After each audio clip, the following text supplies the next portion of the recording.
যারা আমার মতো অলস বা রুটি বানাইতে পারে না, বাট আমি রুটি বানাইতে পারি, কিন্তু অলস যারা তারা কিন্তু এইভাবে সুন্দর করে রুটি বানাই ফেলতে পারে।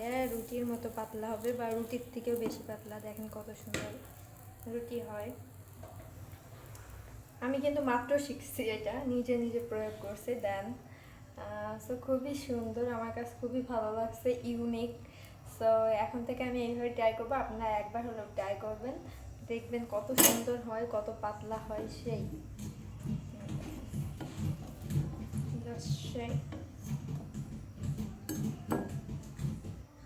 এই দেখেন কত পাতলা, নিচ থেকে দেখা যাচ্ছে রুটি, মানে আমার হাত পর্যন্ত দেখা যাচ্ছে কত সুন্দর পাতলা রুটি হয়েছে। সো এখন থেকে আর আটা রুটি মানে বেলন ফিরেতে আমার আর বানাতে হবে না, এইভাবে আমি সুন্দর করে রুটি বানাতে পারবো। চাইলে আপনার একবার হলেও ট্রাই করতে পারেন।